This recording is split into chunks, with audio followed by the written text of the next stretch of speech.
Bonjour et bienvenue au 12h30. Tout de suite, les titres.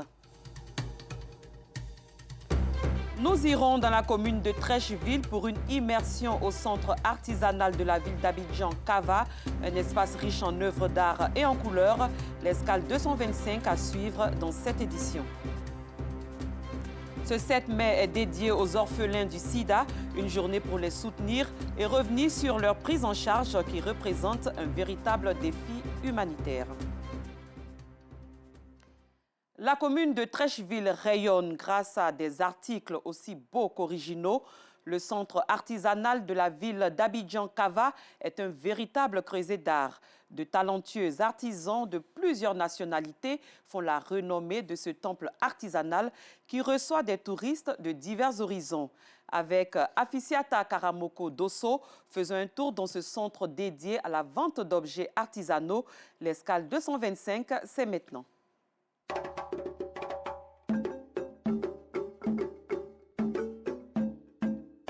Treichville, quartier situé au sud de la capitale économique de la Côte d'Ivoire.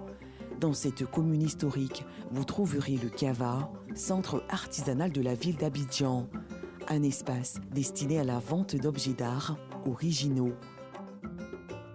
D'une superficie de 1,5 hectare, le Cava fait la fierté de la commune Nzassa.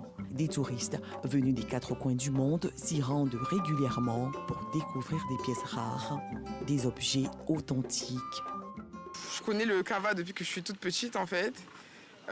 J'ai eu l'habitude de venir avec des parents. L'endroit est très sympa. On peut s'y balader. Je suis originaire du Sénégal et de la Côte d'Ivoire aussi. Je fais des études d'architecture. Et là, je suis en vacances ici. C'est la première fois que je viens au Cava depuis tout le temps que je viens en Côte d'Ivoire. Donc je trouvais ça intéressant de venir pour voir un peu les différents objets qu'on puisse trouver ici. Au centre artisanal de la ville d'Abidjan, plusieurs corps de métier rivalisent pour le plus grand bonheur des férus d'art. C'est le cas des fabricantes de poupées africaines. Alphonsine Kouadio s'investit dans cette activité depuis 2 décennies maintenant. Elle s'est installée sur ce site depuis 2 ans où elle vit sa passion. Je suis en train de fabriquer là une poupée assise qui va tenir un panier dans la main qu'on pourra mettre sur un guéridon, en haut de lui, sur une télévision, voilà. Et gagne plus ou moins sa vie. Ici, on est obligé de vendre à 3 000, 4 000, ça dépend. Puisqu'il y a des gens qui viennent prendre en cours avec nous pour les revendre. À quelques mètres, Jean-Baptiste Kofi le peintre, il étale son art et son talent entre pinceau, encre et génie. Je suis beaucoup dans la peinture naïve au fait. Voilà, bon, je fais les dessins aussi sur les verres, sur des tissus. Les bijoux, c'est l'affaire d'Akiyao. Cet artisan évolue depuis 20 ans. Il façonne les perles, les pois baoulés. Tous les colliers qui sont ici sont faits par moi et mon équipe, parce que je suis en même temps un maître formateur. J'ai formé plein de personnes qui sont aujourd'hui installées. Et cet altruisme lui vaut aujourd'hui le titre de président des fiers artisans et bijoutiers de Côte d'Ivoire. Au Cava se trouvent également des antiquaires, véritable mémoire de l'histoire africaine. Quand les touristes viennent, ils voient ce qu'ils veulent, ils choisissent, et puis en fonction de son choix, nous on lui raconte l'histoire. Tel que ce que vous voyez là, ça c'est le Grébeau, Max Grébeau. Ok, ça vient de l'ouest de la Côte d'Ivoire. C'était le Max, on appelle ça Max Charlantan. Voilà, avant les années reculées, on sortait ça pour voir est-ce que la récolte va donner. Le Cava, c'est aussi le lieu par excellence de la vente d'instruments de musique traditionnels.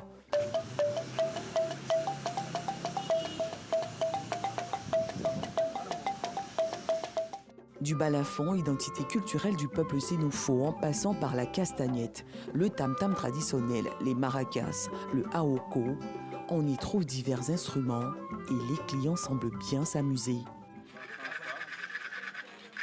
C'est la première fois qu'on vient à Abidjan et en fait on nous a tous dit c'est vraiment le marché à Treichville à aller voir et à visiter parce qu'il y a plein d'objets très traditionnels. J'ai jamais vu cet instrument et je trouve ça hyper original comme instrument. Du coup j'essaye un petit peu encore.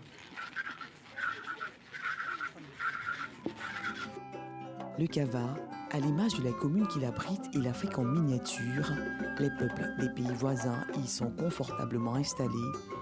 Ils marquent la culture africaine avec des articles symboles de leurs contrées respectives et ces pays nous ouvrent leur univers.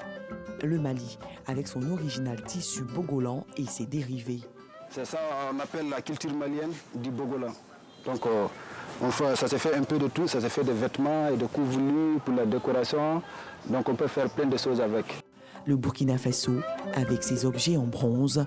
Il y a tout ce qu'il faut, tout ce qui sort au Burkina, comme le faso d'Anfani, même des paniers du Burkina. Les prix, ça varie en fonction, surtout le bronze, ça varie en fonction de la taille et la qualité de la pièce aussi. La Guinée, avec sa boiserie légendaire. Nous faisons les tables, max, petits mobiliers, coffrets.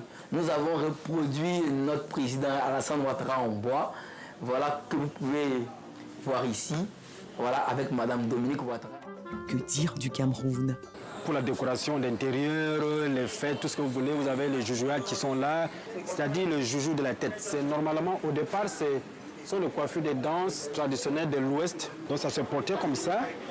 Et puis, la danse carnavalesque du roi, tu portes le chapeau. Mais aujourd'hui, nous l'avons transformé en un objet de décoration murale. Là, vous avez une pipe pour tous ceux qui veulent les objets de cadeaux. C'est magnifiquement belle. En fonction de votre goût, comme vous voyez, mes collaborateurs, ils sont là. On le fait en chaîne sans hésitation. Tous heureux et fiers de s'unir au peuple ivoirien pour valoriser la culture du continent. Un autre bel objet, la technique elle est camerounaise, mais l'objet il est ivoirien. Et ça, c'est la poterie de Katiola. Pour ceux qui connaissent bien la Côte d'Ivoire, les potiers de Katiola, je les prends en matière brute et puis je la transforme comme ça. Et puis ça devient un objet camer ivoiro. Cette cohésion ne laisse personne indifférent.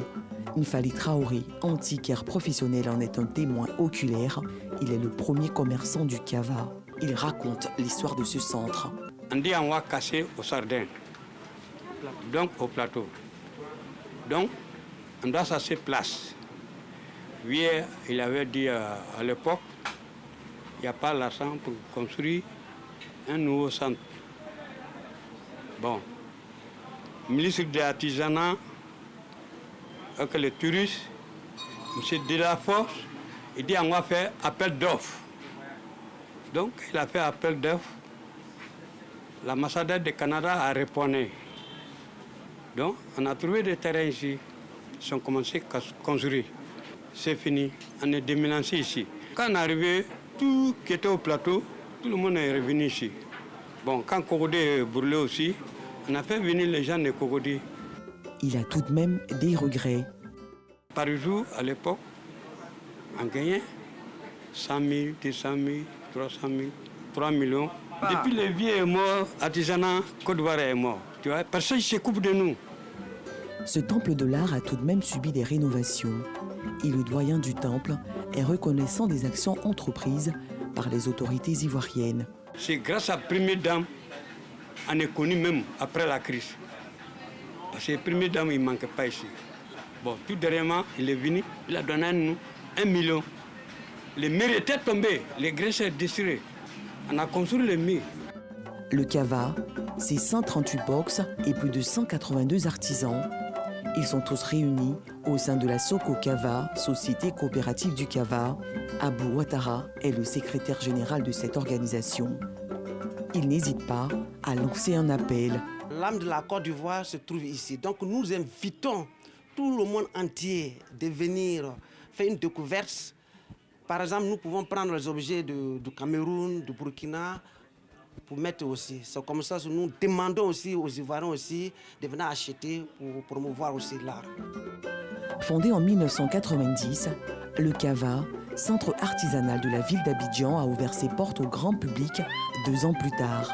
Depuis 1992, il occupe éloquemment la scène artisanale nationale et se positionne comme la plaque tournante de l'art africain.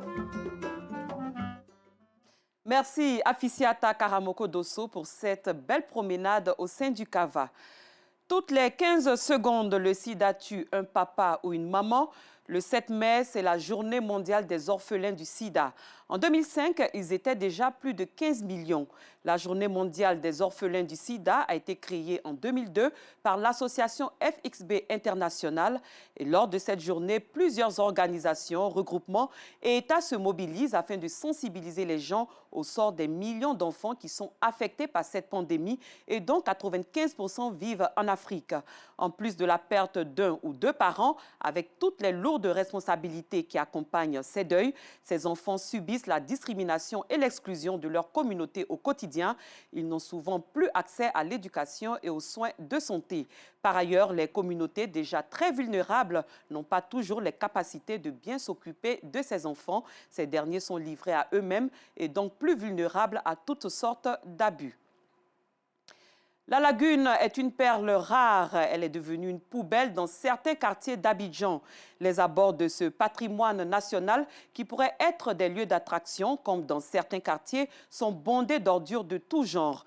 Un calvaire pour les riverains et usagers qui appellent à l'aide. Le point de nos reporters dans le quartier d'Anoumambo et dans la commune d'Atekoubé. Ordures ménagères de tout genre, herbes étalées en bordure. À cela s'ajoute cette eau répugnante et nauséabonde qui coule à flot dans cette lagune située à Tekoubé. Les alentours sont devenus une menace pour les quelques usagers et riverains qui s'y aventurent. Le coin n'est pas entretenu. On est obligé de venir. Sinon, quand tu arrives à Mambo, Blocos, c'est les coins qui sont propres. Mais ici, à Tekoubé, là, franchement dit, c'est pas propre. Cet endroit, qui pourrait être un lieu d'attraction pour les Abidjanais, est devenu un nid d'insalubrité. Les quelques riverains qui devraient en prendre soin se sont habitués au quotidien. Puisqu'il y a certains coups ici, mais qui ne font même pas de force esthétique dans les coups. D'autres, du coup, quand ils se lavent, tout revient directement. Ils font sortir des tuyaux juste pour les caniveaux. Donc quand la pluie tombe net, tout revient dans la lagune. Ça nous rend beaucoup malades par rapport à nos enfants aussi. Au quartier Anoumambo, dans la commune de Marcory, le constat est bien différent. Ici, avec les moyens de bord, les riverains ont rendu leur cadre reluisant et attrayant pour passer du bon temps. Nous, on vient nager ici, parce que le cas est beau, parce qu'il y a l'air frais. Au début, la lagune était très sale. Donc nous avons pris l'engagement de payer les brouettes, les râteaux et créer une équipe, quoi. Donc tous les jours, nous avons au moins 10 personnes qui nettoient ici pour nous. Ça encourage maintenant les enfants de quitter de Marcory, Trècheville. Beaucoup de communes se retrouvent ici pour se distraire parce que c'est propre par rapport à ailleurs.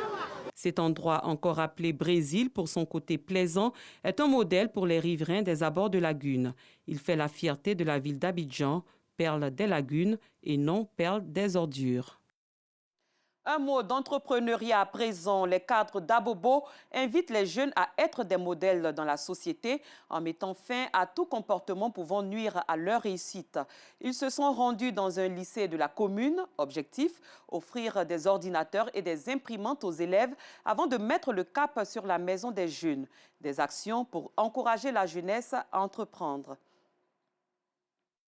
Pour aider les jeunes à adopter des comportements exemplaires afin de faciliter leur insertion socio-professionnelle, des cadres de la commune d'Abobo se sont rendus au lycée Saint-Gilbert-Diago. Objectif, sensibiliser les élèves tout en leur offrant des ordinateurs et des imprimantes afin de faciliter leur apprentissage. Nous sommes très contents pour les machines. Nous n'allons plus faire les rangs dans le cyber et risquer nos vies. Parce qu'un élève en kaki dans le cyber, maintenant on considère comme c'était un accueil. Donc, comme il est venu nous donner des kits, nous sommes libres de faire les recherches ici et de saisir nos documents. Je suis là pour les encourager en faisant ce don d'équipement informatique. Aujourd'hui, sans l'informatique, on est limité. La délégation de cadres a par la suite mis le cap sur la maison de la jeunesse d'Abobo. Au cours des échanges, les jeunes n'ont pas manqué de présenter leurs différents projets afin de bénéficier du soutien du gouvernement et des cadres du pays. Tous se disent heureux de prendre part à cette rencontre. C'est toujours un réel plaisir de recevoir les cadres de la commune pour venir s'enquérir des réalités des jeunes. Il est venu les bras chargés pour venir accompagner les initiatives des jeunes. C'est toujours un plaisir. Nous avons discuté sur des thématiques relativement au développement de la jeunesse. Et je pense que cela nous donnera encore l'envie de se revoir et pour mener des actions encore plus concrètes. Les cadres de la commune d'Abobo invitent les jeunes à prôner l'amour, l'union, la solidarité, le vivre ensemble et à être des ambassadeurs de paix et de la non-violence. Loin de chez nous, au Royaume-Uni, Charles III a été couronné en grande pompe avec la reine Camilla dans l'abbaye de Westminster le samedi 6 mai. Ce dimanche 7 mai, l'ambiance est à la fête. Avant un grand concert ce soir, la journée sera d'abord marquée par des déjeuners dits de voisinage. Il s'agit du fameux Big Lunch. Fin de ce journal, merci de votre attention. Bonne journée dominicale sur RTI2.